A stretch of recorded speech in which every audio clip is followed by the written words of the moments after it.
پاکستان کے صوبہ بلوچستان میں دہشت گردی کے خلاف کیے گئے متعدد آپریشنز میں گزشتہ 40 گھنٹوں کے دوران تقریباً 145 دہشت گرد مارے گئے جبکہ 17 سیکیورٹی اہلکار شہید ہوئے۔ کوئٹہ میں پریس کانفرنس سے خطاب کرتے ہوئے صوبہ کے چیف منسٹر سرفراز بگٹی نے کہا کہ مارے گئے تمام دہشت گردوں کی لاشیں حکام کے قبضے میں ہیں اور ان کی شناخت کا عمل جاری ہے۔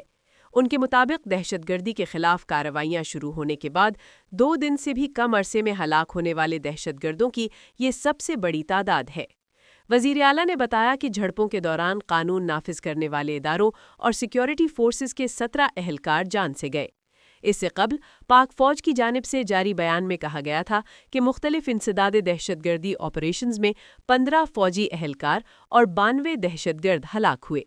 فوج کے مطابق یہ کارروائیاں ہفتے کے روز مختلف علاقوں میں ہونے والے حملوں کے بعد شروع کی گئیں جن میں نسلی بلوچی گروہوں سے وابستہ شدت پسند ملوث تھے۔ طویل اور شدید مقابلوں کے بعد 3 خودکش حملہ آوروں سمیت 92 دہشت گرد مارے گئے۔ کارروائیوں کے دوران دہشت گردوں نے عام شہریوں کو بھی نشانہ بنایا جن میں خواتین، بچے، بزرگ اور مزدور شامل تھے اور کم از کم 18 شہری ہلاک ہوئے۔ وزیر اعلیٰ سرفراز بگٹی کے مطابق دہشت گردوں نے 2 خواتین خودکش حملہ آوروں کو بھی استعمال کیا۔ بیورو رپورٹ، منصف ٹی وی۔